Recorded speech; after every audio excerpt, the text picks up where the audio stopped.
Of the people. Pope Francis was known for his non-traditional approach to leadership of the Catholic Church, and here in Canada for his landmark apology to First Nations groups. In the aftermath of his death, we've reached out to Neil McCarthy. He's the Director of Communications with the Catholic Archdiocese of Toronto, and he joins us for a closer look.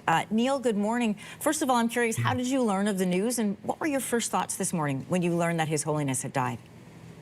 Well, I have to be honest, I was sleeping, having some rest, because Rome is about 6 hours ahead of Toronto, and my phone started just buzzing, number of calls from media and others, and that was kind of how I learned of it. Then I had a quick conversation with Cardinal Leo, and it's been a very busy morning thus far.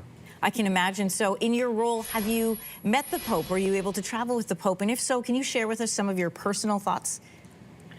Yeah, I didn't have a sort of one-on-one experience with the Pope, but I certainly was in the room with him on a number of occasions. I coordinated communications for the papal visit to Canada. So I was over with the Indigenous delegation that was there, which was a very powerful experience, and as well had a chance to be with him when he was in Canada.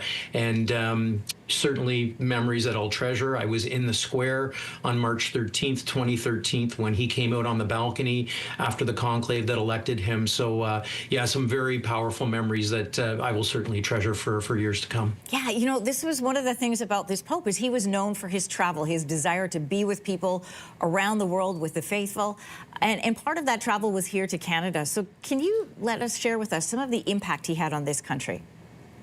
Well, it was amazing. If you recall, just a few years ago, he invited the Indigenous elders, survivors of residential schools, young people to come to the Vatican to meet with him, listen to their stories. And then shortly thereafter, he said, I'm coming to Canada. And I know that at being part of those meetings, we sort of said, oh, yeah, what year are you going to be coming to Canada? And the papal team said, this year, in 3 months. And that began a whirlwind of preparing for that monumental visit, a penitential visit. It wasn't about the crowds. It was about reparation in terms of penance and apologizing, and just such a powerful moment for us in Canada. I think a new chapter in the relationship with the Indigenous peoples of this land. And he did it at a time where he was in a wheelchair and not in great health. So just we'll never forget that humility, which was sort of a hallmark of his papacy.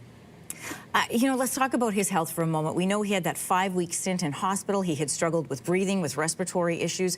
But he can't, he wasn't there for Good Friday or Holy Saturday, but he came out on Sunday, wished everybody a happy Easter. His message was still about the migrants and the marginalized, and reaching out and not to let fear rule over things. He got in the Pope mobile and drove around St. Peter's Square, reached out to babies at the time. And what a special remembrance for people there this morning. Were you surprised to learn that he had passed away? Oh, absolutely. I mean, we'll look back on that Easter Sunday as his goodbye to us, and what a blessing it was to have that. Not knowing at the time, obviously, it was a surprise, because a month ago he was not in good condition. He had significant medical challenges, but in recent days we thought he had turned the corner. He left hospital, was recovering, starting to make a few more public appearances, and then we got the tragic news this morning. So yeah, it feels a bit like a body blow, to be honest with you. It's still kind of that gut punch that we're trying to absorb this morning, and I'm sure that many Catholics and people of many faiths and no faith at all that admired the Pope are feeling that way this morning, especially after the joy of Easter Sunday. We have this so sad news that we've heard this morning. I'm going to leave this interview with your final thoughts, Neil. What do you feel like the world has lost in his passing? A humble shepherd, somebody who wanted to be with the people, a person of faith, someone who wasn't afraid to speak out on lots of different issues, but most importantly, a man of prayer, a man of peace. And let's pray, and I certainly know his legacy will live on for years to come, but God bless him. We will really miss Pope Francis.